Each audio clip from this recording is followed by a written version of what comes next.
Edit audio.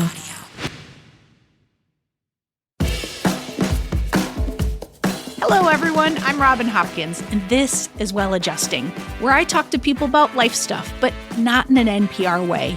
It's more like we're at the bar, having cocktails, getting into your business sort of way. It's giving drunk NPR. Oh, and producer Steph is here too. Hello. Today we chat, well, getting your groove back. Welcome back, my friends, to Well Adjusting. Now, you may recall last week we re-aired an episode with Patty, who was talking about letting things go that no longer served her, including people. Now, it was a lovely and emotional and funny chat, and today we are seeing how Patty did over the last year.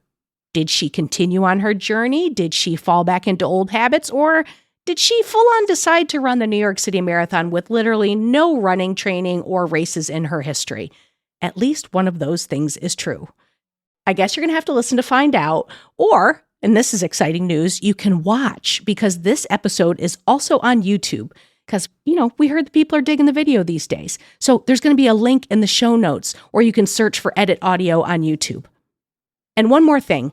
Before we get to this interview, I do need to remind you that we're taking new guests. So if you got a problem that you want to pick apart with us, just drop us an email at hello@editaud.io, or you can DM me on any of those social platforms at RealRobHops. Okay, now let's get to Patty. All right, folks. Almost 1 year to the day, here we sit with Patty DeMaria. And if you recall, there was a couple of things that we talked about that we were like, okay, a year from now, we're going to check back in. And oh my God, our most amazing producer, Maria, fucking put it on her calendar and pinged me and was like, hey, it's a year. Do you want to check in with Patty? And I was like, hell yes, I do. For anyone who didn't listen to last week's episode, which, come on, guys, come on, do better. Tell them about you. My name is Patty. I'm a friend of Robin's. Woo. We know each other from work. And I came on the show last year to really talk about grief in a weird way. Yeah. Mm-hmm. And, what a difference a year makes. Yay. Okay, well, what's so interesting is our amazing producer, what do we call her? P. Maria. Producer, editor extraordinaire, P. Maria, put on her calendar this one thing you were talking about. It was like you have this book and you could write like one sentence in a day, and it was supposed to go for a number of years. And we were like, let's see if you do it. And here we are. So what happened with the book? Okay, you fill just one line, one sentence that tells you about your day, like one moment, one thing you're grateful for. And I did it for most of the year. I didn't quite finish the year out. Mm-hmm. Does it have to be gratitude, or could it be like just a sentence about the day? Could be a sentence about the day, what happened, what are you reflecting on, just something when you go back to it, you can read it and say, oh, I remember that. Or, ooh. I assume ideally they're not like, this was a fucking terrible day. I hate everyone. No, I wrote that. Oh, hell yeah. Oh, no, I was very, very real with my feelings because I was. What's the point if you're not? Yeah. And like last year, I think was the year I was 100% exposed. Like I was an exposed nerve, and nothing I did helped until I came on the podcast. Honestly, and came on the podcast, got a lot of great advice. One of them was From Steph, obviously. You are the brains behind this operation. And one of the moments was to start The Artist Way, which was. How are we not being sponsored by The Artist Way? You should walk around with a copy of The Artist Way, because I feel 20 or 30 copies on my own. Like, Julia Cameron, hit me up, lady. Wake up, girl. I'm your biggest fan. Truly. I know. Well, the funny thing, it was sitting on my shelf for maybe a decade. Mine too. And like the Artist Way workbook. Mm-hmm. Yes. Like I had all of it. And I was like, I'm not ready for this. And It's just enough to know it's in the house, though, yes. right? And I would look at it and be like, hey, how are you? Someday. 10 years later. One of the things was do something that almost scares you, right? Like what have you wanted to do but never engaged in it? I took a writing class. Mm-hmm. I went back to school, y'all. Oh my God. I So know. much happened already. I know. It was really cute. And it was like just a small group of women. It's always a small group of women. Mm-hmm. And again, met a lot of really wonderful humans. And let me tell you, every single one of them did the freaking artist way. Yes. No way. Because it's just a you're stuck, unstuck book. Yeah. And just, I don't know, it's such an interesting way to look at where you're at and what's in your way. Like the prompts are and the way she has it laid out over the weeks. Yeah. The morning pages, I think, started the kind of shedding for me. Mm. And I felt like my brain was completely shut off. I couldn't hear myself think. I couldn't listen to my gut or my intuition, which is something that has helped me my entire life. Yeah. Like I always listened to my gut, was never wrong. Didn't matter what situation I was in, whether it was a professional one, a personal one, even in an environment like, I don't feel right here. It never steered me wrong. And when I didn't listen to it is when things would just get fucked up. Can I say fucked up? Yes, Okay, you can. Isn't it crazy though when that voice goes silent? Like Mary and I are talking about like what retirement could look like and where we would want to be. And it's the first time in my life I can't hear my gut. Like I don't know. Like it's like I don't know what I want. I kind of do, but there's fear surrounding it. So it's like I just think it's such a guiding force, like to recognize that you maybe were missing it or weren't connecting it. Am I 100% connected to it today? No. I'm going to say that honestly. However, it is slowly coming back. Oh, It is. Like, and I'm grateful for it. You know, we're all very similar beings where like, I'm going to move forward. I'm just going to keep going forward. I'm just going to keep moving. like the world doesn't stop because people die or, you know, life happens. Like you got to keep it moving. Just got to keep on moving. And then personally, I was like, I forgot to take care of myself. And I'm not very good at asking for help. It's What? Stop it, Patty.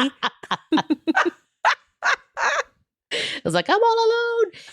And then someone walks by and goes, do you need help? I got it. I'm good. Like you're No, thank you. You know, I'm good. So everything is all is well. That's right. All is well. Don't And your worry. voice gets higher. It's higher. Oh, I'm dying inside. dying inside. This is so terrible. Yeah. And it like at the end of last year, I threw my name in the hat for the New York City Marathon. Clear as day, I'll never forget, November 2025, right? 2024. And I'm sitting there and I'm like, I cannot be this sad. Like, I cannot handle it. I can't handle the sadness. And I thought to myself, who do I know are really happy? I was like, my friends that run. Like, because I have friends that have run the marathon, multiple marathons. And I'm like, okay, I'm just going to throw my name in the hat for the New York City Marathon. Never ran a race before my entire life. Never. Go I off. run. I'm going to start with 26.2 miles. Yeah, never. Not one race ever. Ever. Do you run? No. Okay. I don't know. Maybe you're like, I go on the treadmill, but No.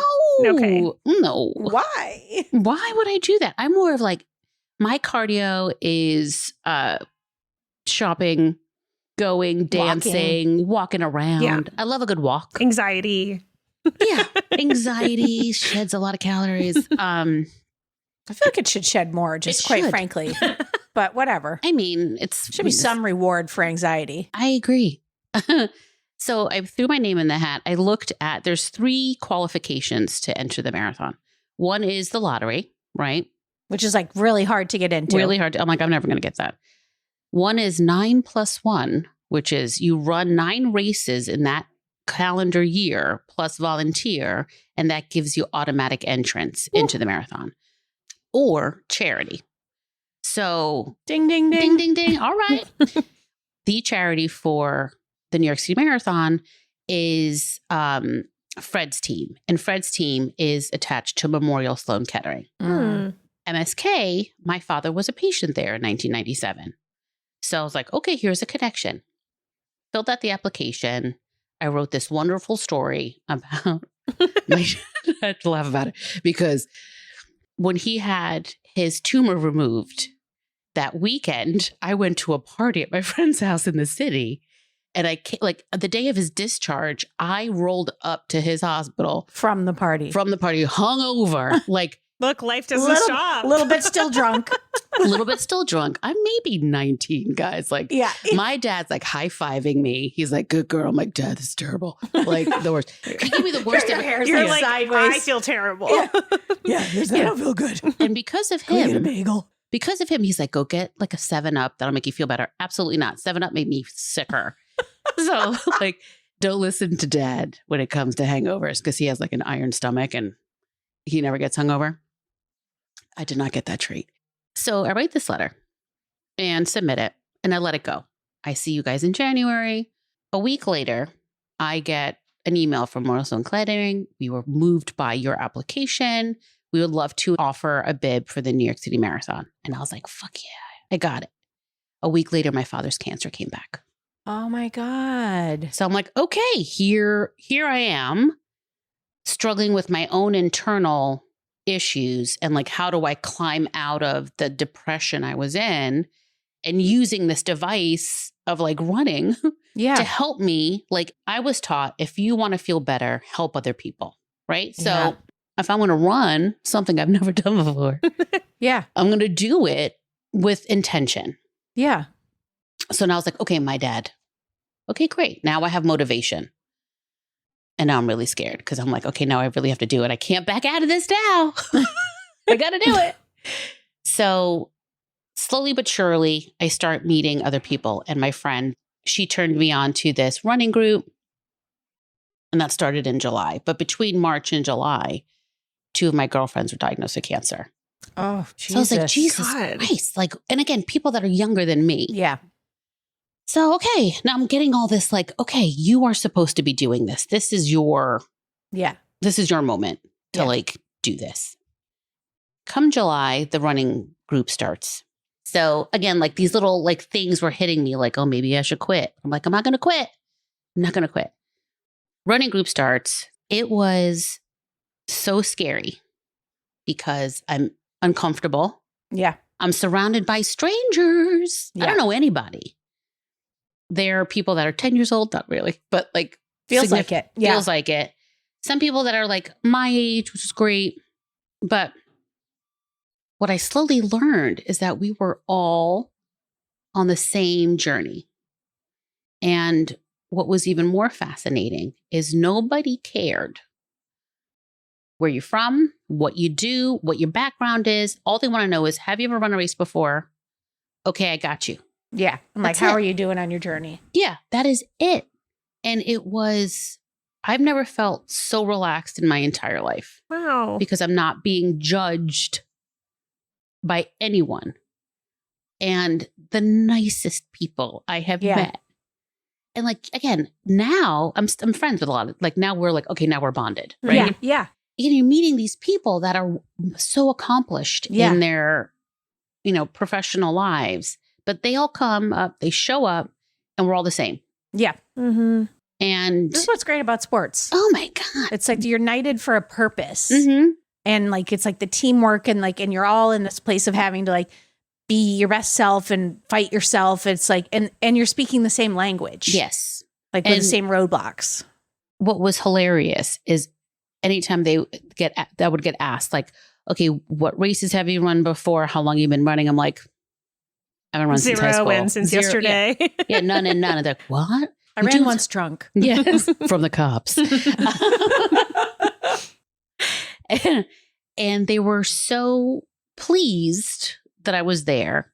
They were so kind about everything. And like, okay, don't worry about it. Like, and I felt like I got a little extra push and motivation because I was the new kid, right? And I was a little like a fish out of water. I wasn't meant to feel, because sometimes when you walk into situations, you're the new person. It's like, oh, whatever, you're going to know, whatever, you'll get used to it. But no, it was uplifting and supportive, and it made me feel good. And as I started running, I felt lighter. And the cobwebs in my brain started to disappear. Yeah. And I started to feel a little bit more clear. And I was solely focused on just getting there. Like you can't think about other shit if you're just like, how am I going to do this? Yeah. How do I say this? It was I had never in my life done something that was solely for me.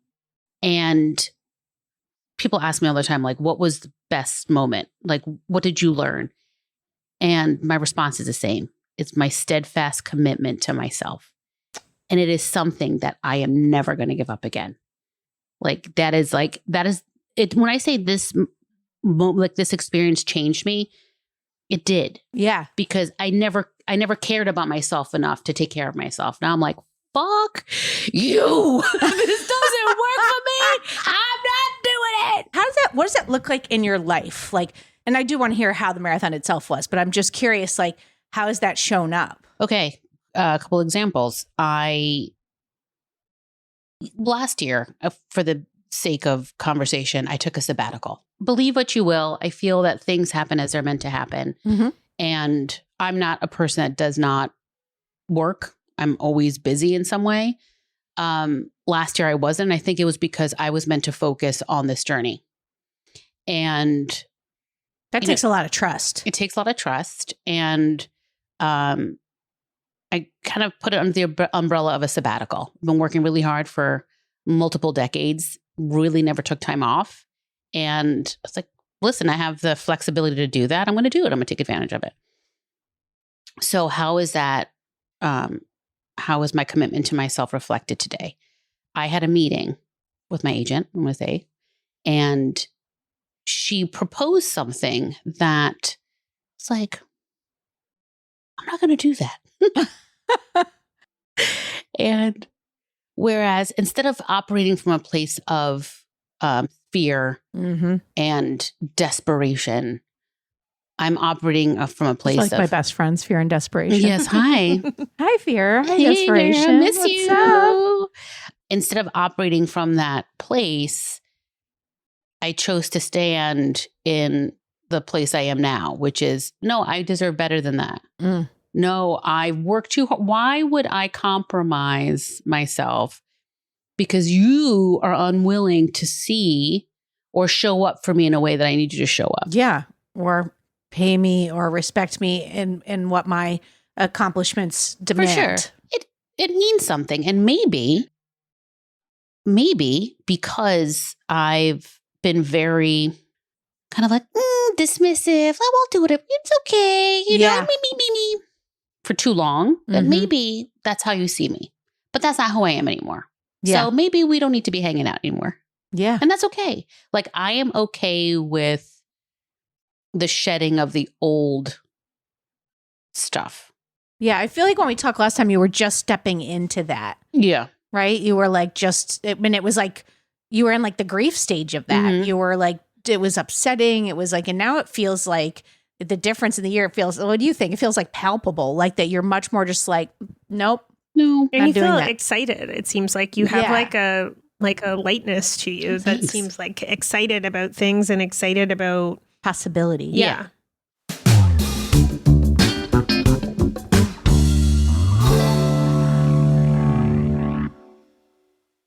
Hey friend, I'm just jumping in here to say that we've got a new way to get in touch with us. If you want to leave us some feedback, hopefully good, or suggest an episode topic or ask a question, all you have to do is go to sayhi.chat/welladjusting. The link's in the show notes, but I'll say it one more time. sayhi.chat/welladjusting. You could leave us a voice memo and we might just use it on air. And if you happen to be enjoying this episode, why not go ahead and subscribe to the podcast or rate and review us? You won't regret it, folks. I think like my little running crew, God bless those people. Like, I don't think they know how much they changed me.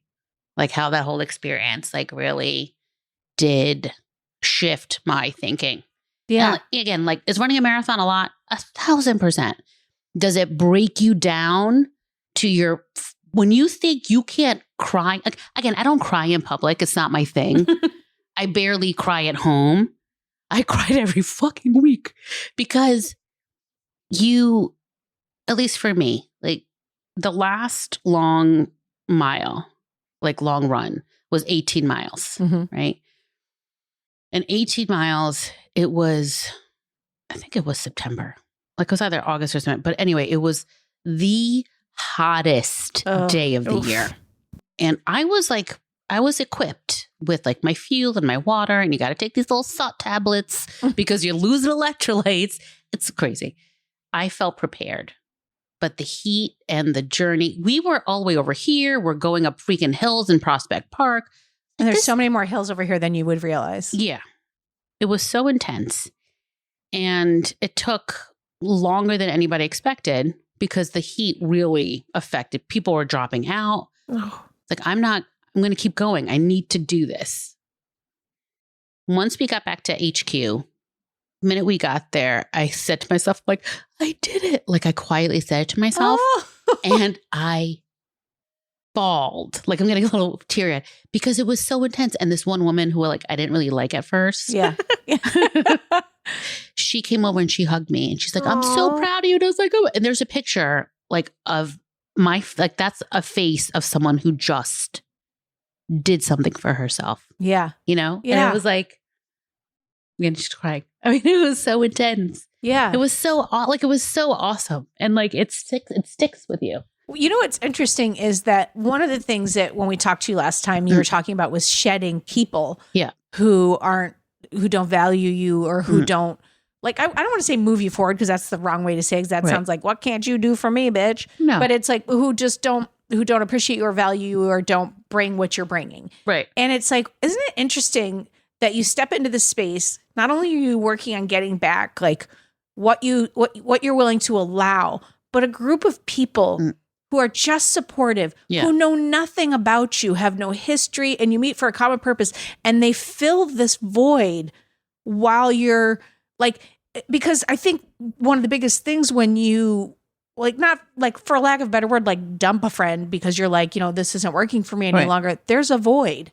Yeah. There's a grief, there's a sadness, but then there's a loss and a like a loneliness that can come in. And like all these buckets got filled by you taking on this like Herculean task. Yeah. And I will say fucking 26 miles is a Herculean task. It's a lot. Even walking 26 miles is a lot. Oh my God, it was a lot. It was a lot. But it was still great.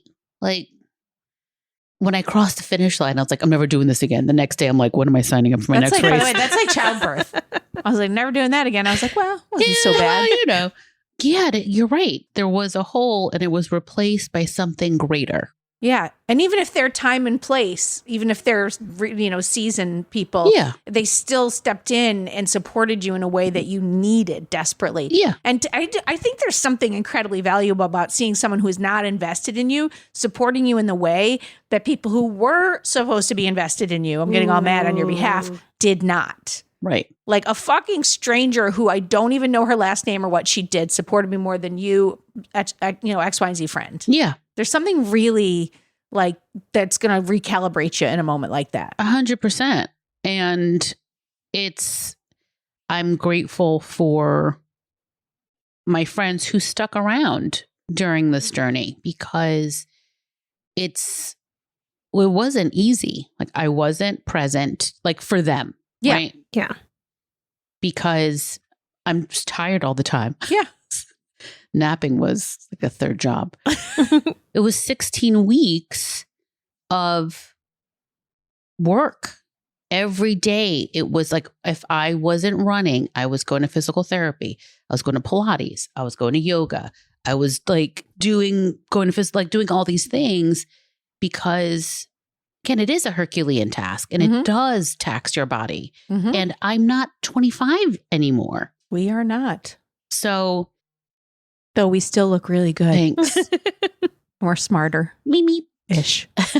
Sometimes. On Tuesdays. And like big shout out to my husband on Saturdays. That lovely human, I would leave the house at 6:00 in the morning to get down to Soho for 7. I would come home. He'd have my yoga mat out. Aww. My little like stretchy bands. Oh, we can't live without the stretchy bands. Oh, leave the stretchy bands. He would have like, what do you want to eat? And then he would massage my feet. Oh my God, that's so lovely. And I know, like lovely human. Borrow him. Yeah. I mean, it's not too bad. No offense, Mary, but hi. Hey. Step it up, Mare. But it's like those, and the people that came out to see me run, like that meant so much to me because I didn't feel alone, right? Because a lot of the time I do feel unsupported, right? Anyway, they raised like something over $10 million for cancer research. Wow. And they are a research hospital. A friend of mine who was diagnosed, I went with her, and you see the money in action. Yeah. And that made me feel good. I was like, Mhm. okay, I'm doing something good. Yeah. So we get on these buses. We take a huge picture in Times Square, by the way. It's like 5 o'clock in the morning. Even before then, I'm like, didn't sleep at all. I was like, I'm scared. Get to Times Square, take a picture, meet some other people that are part of the charity, get on these buses, head to Staten Island, because that's where the race kicks off. Get to Staten Island. There are tens of thousands of people there. Wow. Because you don't think about it. Like in Yeah. my head, I'm like, boop, boop, boop, I don't know. So many people. And I don't like a lot of people. But again, this calm came over me. I'm like, listen, you signed up for this. You did the work. This is just, you just have to get through the gates. And I met a nice person from Italy. We're chatting in Italian. It's like the International House of Runners. It is, there is so Yeah. many different types, shapes, colors. It is like the best. Everybody's talking, everybody's chill. Everyone's giving like, how many races have you run? I'm like, none. They're like, what are you doing? You know, get through. And my friend Natalia, we were going to run the race together because she had already run the Marine Corps Marathon the week before. So she's Wow. like, I'm running again. I'm like, okay, great. And what was amazing about it was she already run her marathon. That was her marathon. She goes, I'm just here to have fun. I'm like, all right. Okay. Okay, great. The idea of fun in the marathon I know, is I'm like- mimosas on the side, Yeah. like with a cowbell. That'll be me next year or this year. And we decided that every mile we're going to stop and take a photo. Oh, I love Oh, that's fun. So we had our strategy, and in Italian, to slow down, you say piano piano, right? Because you don't realize, I didn't realize that the enthusiasm of the people Yeah. really like propel you forward. Yeah. And that's the worst thing you can do, because if you go out too fast, you burn out quicker. So we would yell to each other, piano, piano. Because we'd see people and run. I had this playlist going with all the songs that I knew could give me a little bit of like oomph. Didn't put my headphones in once. Wow. Not a once, because I had Natalia with me. So we were having a bit of a chat, kind of supporting each other, just talking to people along the way. There was one woman that says, I'm a mom and I give mom hugs. Let me know if you need one. I'm like, I need a hug. Just, the first song on my playlist, of course, is Bruce Springsteen's Born to Run. Of course. Of course. Classic. Classic. That's my song. That is like my friend Lauren. She wasn't able to be there. Her sister showed up instead with the sign that Lauren made. And it says, Patty, you were born to run. Just so you understand the connection I have to this song. I'm turning into the park. There's a band. What do I hear as I'm entering the park? The first notes of Born to Run. Well, I literally went, ugh. And at that moment, I knew I was meant to be there Yeah. at that time. I was like, this is everything I'd worked so hard for is culminating right here. I have one more mile to go. And I'm running slowly because I'm tired. I'm really tired. Been on the road for like 6 hours. crazy. Really tired. Cross the finish line. I see my friend Jackie, who's been with me the entire journey. I look at her. I go, oh, lose it.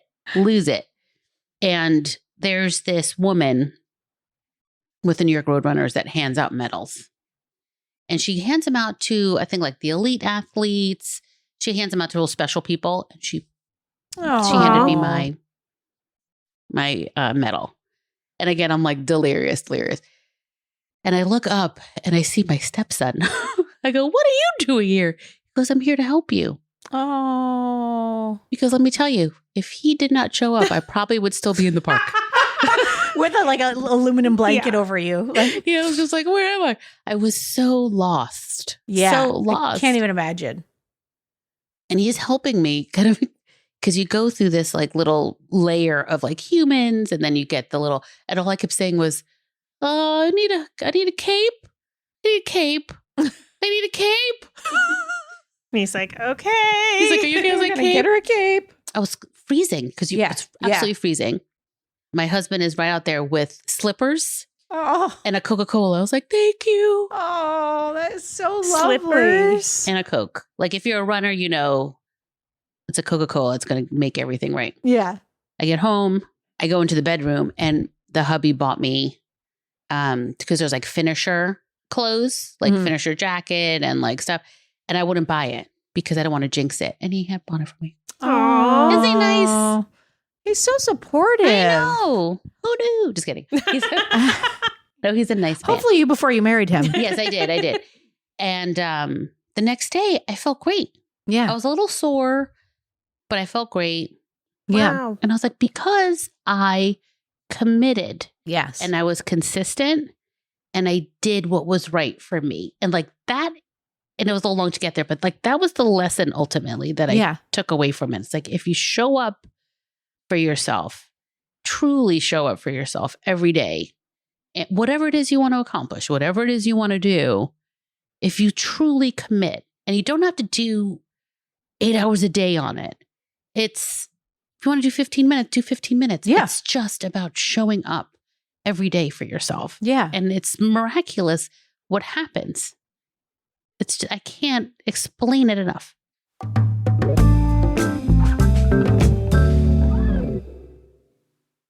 First of all, that's fucking amazing. And I must have sent you 15 texts saying congratulations. I was so proud of you. Anytime I've done something that's really, really big, there's like a crash after. Like you have all this commitment. It's all your focus. It's all your goal. Like what came up for you after? I'm curious, like how it's all showing up now. Truthfully, it was a blur for a long time after the marathon. Like I saw the medal. I'm like, did I really do that? Like apparently that's a normal response for like a first time marathon runner. I don't want to say I had a crash. I would say it was more I longed for the people and I longed to have something to do a couple of times a week. Like I felt that emptiness. Yeah. Mm. What'd you do with that? I cooked more because that's my happy place. I basically filled my time with seeing people that I didn't see for 4 months. And then come January, still a blur. Again, I'm easing back into like, I'm setting up meetings. I feel that I'm starting to get a bit more clarity on the direction I want to go in. And I'm leaning into putting effort into that and in an easier way. Like I'm not trying to force anything. Yeah. That makes sense because I feel like I was very reactive for so long. Yeah. Now I'm just kind of like, okay, let me be really intentional about where and what I want to do. Well, so I'm like trying to like, I don't know if I'm like maybe pushing for a parallel, just like because that's how my brain works. But I'm thinking about like, there's an intentionality that comes with the marathon, but it's also like the way you described on the day, you're like, it's like you are relinquishing control. You sign up for a plan and they tell you you're going to run 2 miles this week. You're going to do this. You're going to do this. And so like, I'm curious, like, I also know because we talk a lot about the panic of the freelance life and of like when there's feast or famine and like, what do you do when you don't have work? And how do you like, and I think I could sometimes have that idea of like, I need to be really rigid and I need to like on Mondays, I will do this on Tuesdays, but that isn't it on the outside. It's what it looks like the marathon would be like, but it's really not. It's more relinquishing into maybe some sort of a system. And I'm just wondering, did that happen for you, or is that what you're saying? Or I would, if you're looking for a parallel, I would say relinquishing control to outcome over process. Well, it's also relinquishing control for me. The parallel would be to allow the surrender, and that's a hard word. Surrender, surrendering in a sense where letting go of the outcome. Yeah. So, and not becoming so rigid and so attached to how it's going to end up. Right. So I think, I have a problem with like my focus is on the end, always. Not on the journey. Always. Right? And I think the marathon taught me to appreciate and honor the journey, because the end is going to be whatever end is.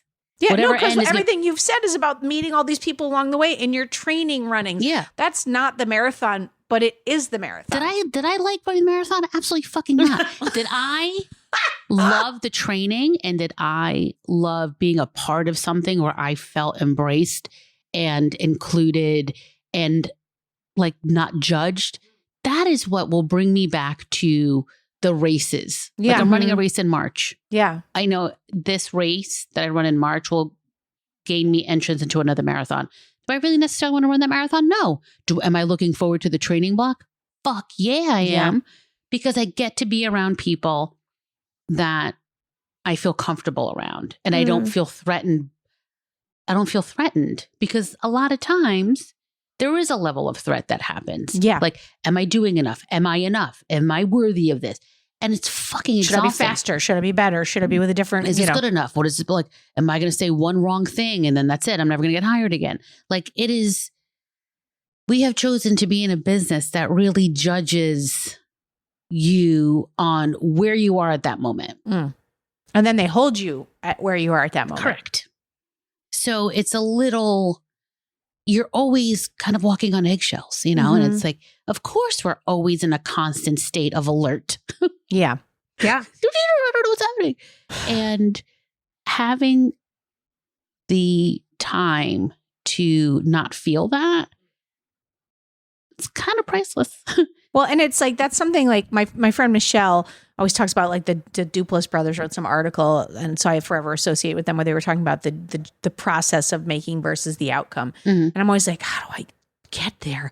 How do I do that? But it's like, you are describing that, you know, it's the enjoying of, so it's not, if you were to make a movie, it's not the final product of the movie. It's the brainstorms. It's the not trying to run over the brainstorms to get to we're shooting, and then not trying to run over the shooting to get to we're editing to we're submitting it. Cause then you just miss the whole thing. Yeah.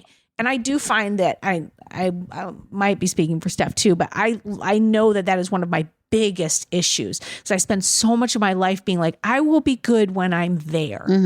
And it's like, and if I were running the marathon, I'd be like, I'll be good when I'm on the course and I've finished it. Well, it's like, if I'm thinking that way, I missed all those lovely people. I missed the sunsets on the days that you ran through the park and You missed Spike Lee on a ladder. Yes. Or your husband rolling out a mat for you. That is all a part of the process. I want to know, what are you like carrying with you from the marathon experience? Like, now you're like looking, I don't know, it sounds like you've sort of set up how you're going to run. Yeah. But are there other things? Without falling. Yeah. Keep falling. I mean, I'm taking with me commitment in whatever I plan on doing that day. So I really look at my day now and say, okay, I'm going to commit 15 minutes to email and set up meetings for when I go to LA in February. And that's all I'm going to do. I love that. I'm going to set another hour to read my book. Like, so I'm not writing everything down, but like the things that I want to accomplish that day, I will give it a limit so that it does, like, I don't twirl. Because my problem is when I get overwhelmed with too many things, I get all twirly and then I take to the bed. Like, I just can't. Take it to the I'm bed. taking it to the bed or take it to the couch. And I have, for Christmas, my friend Lauren gave me her old Switch and she gave me a bunch of games. I know. So now I'm like, I already beat Mario Deluxe. Wow. I'm gonna beat like so, but I'm enjoying it because it's also good for brains to game a little. So I like to commit half hour to an hour to play my game. So for me, it's like the goal, if it was the finish line, is to be able to play my game. I want to accomplish certain things that I know that like I need to do that day. So, and I don't feel guilt around it, if that makes sense. I think with the marathon training, I was not made to feel guilty about showing up for myself. And again, it was 16 weeks of a lot of hard stuff. Like, I didn't see my family a lot. I didn't see friends. Like, sorry guys, I can't go out. I have to run tomorrow. Yeah. I can't, like, I missed parties. I missed events because my priority was getting myself ready for this race. Yeah. So I've taken that energy and have thrown it into where I want to, like where I want my next job to be, or what direction I want to go in, or hey, I'm writing a bit more, like committing and making sure I write something in that time frame. Like once a week, I'm going to sit, I'm going to write for 30 minutes, whatever it is. Yeah. So like I'm giving myself assignments, free and clear of the guilt. Oh, you didn't write today. That's okay. You write tomorrow. Oh, wait, I was supposed to run yesterday. My life got too busy. I'm going to run today after this. So it's like, there's no guilt around it. And I think that's the biggest. Yeah. Cause it lesson. sounded, I mean, the last time we spoke, and I don't know you very well, but it sounds like you're a very committed person. Like you're like a type of person. You have our shared toxic trait that is like, I say, I'm going to do the thing, I'm going to do it. And it's going to get across the line. It's going to be great. Like, so it sounds, I don't know, the way you talk about commitment now, I'm like, oh, I should think about commitment that way. That sounds so nice. It's like, it's almost like you're, applying it to like all of the buckets in your life that bring you joy rather than just the ones that are like, I don't know, stressful. Have tos. Yeah. Yeah. I feel like the shoulds. The shoulds. Ugh. Because like if that's the only thing you got out of the marathon, which it sounds like you got way more than that, but if that were the only thing, that'd be fucking significant to be able to say, no, this is my day and it includes 30 minutes of Mario Kart. And I'm not going to feel any guilt. I did 15 minutes of meetings. And that's, I mean, anybody who says they're working on looking for a job for 9 hours is full of shit anyway. There's only a couple things you can do. Yeah. You know what I mean? Be very depressed also. Exactly. Yeah, you just be like on LinkedIn doing busy work that doesn't work. Right. And So, and even like those emails, like those LinkedIn emails, they used to give me such anxiety. And I'm like, delete. Yeah. Like, hey, that's not real. Delete. And I don't feel bad about it. Yeah. Like there's a level of like, I don't feel, again, the guilt is a big thing. Yeah. Like I don't feel guilty. And I'm surrendering. God damn it. I know. Surrendering to, I am confident in who I am and what I can bring to any situation, whether it's a job, whether it's a relationship, whether it's a friendship, whatever it is. I know what I show up with, and that's good enough for me. If it's not good enough for you, oh, fuck the fuck right off. Is there anything else that you want to put out there that's in the year? Is there anything like on the personal front or anything, or just like it's another marathon? Because if we're coming back next year, I mean, like, what did you do? Nothing. I'm going to take to the bed. Based on this year as an example, it feels like you're going to be doing a lot. Like you've already done, we threw things at you. Like you were not thinking about the Artist Way or a marathon barely at all when we talked, and you did both of those things. That's true. High five, bring it in. Like, I didn't think about cool. it. Virtual. Personally, my intention is that what I'm carrying now internally only gets greater, and I don't fall back into old habits. Oh, yeah. Or, if I may, Yes. if you fall into an old habit, you reset faster. Yes. Because Thank I you. don't think it's realistic to say you'll never fall into an old Right. habit. It's just a quicker those are thing. patterns that are inside us that, you know, Yeah. unfortunately, just like, but how quickly can you get out of it? Yeah. I will say though, like the therapy I've been doing has been really helpful in that, because I had some stuff over the weekend, and instead of like taking to the bed for a week, it was 24 hours. Yeah. Which is a huge, awesome. huge deal That's for me, it. because I will Yeah. twirl and twirl.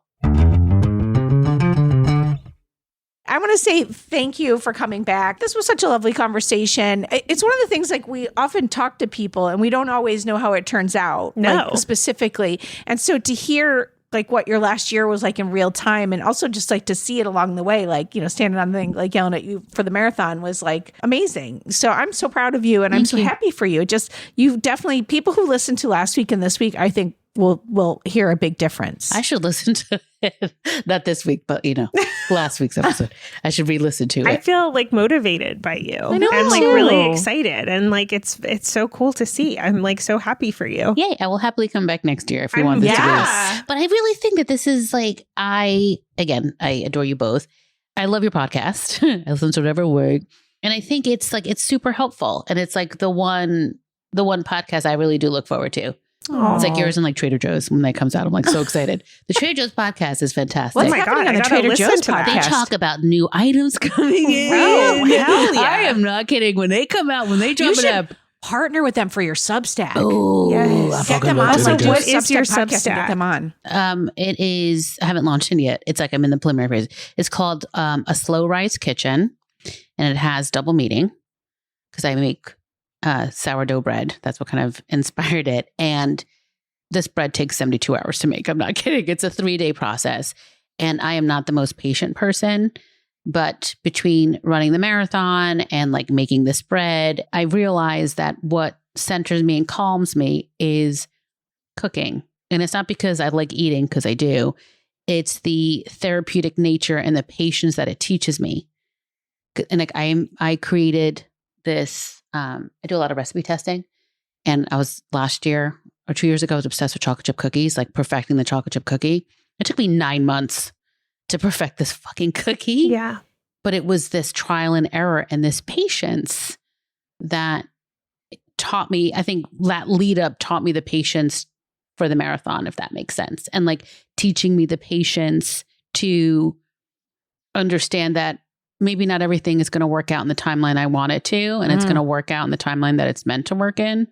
So again, instead of being frustrated and angry because I feel like I've done something wrong, it's more, I've become more patient in allowing the time to pass and work itself out. My therapist, Yes. and for like 20 years, like she was my therapist forever.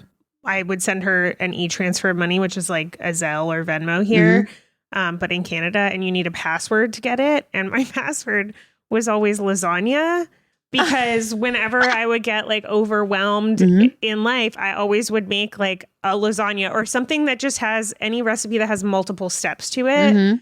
Because it was the same thing. First, I'm doing something with my hands. I'm like in the zone, and I'm doing something that takes me like, I don't know, multiple hours. But at the end, I have like this lovely thing that I made, and like I'm perfecting it each time. I'm changing it each time. I'm being creative. I'm whatever, and I just like love that process. I love this. And I love that you said it in a different way. I've never heard anyone else say that. So thank you. You're welcome. Well, thank you so much for coming back. Thank you for coming out to Brooklyn. I know it's a haul. Yeah, till next year. Yay. Till next year.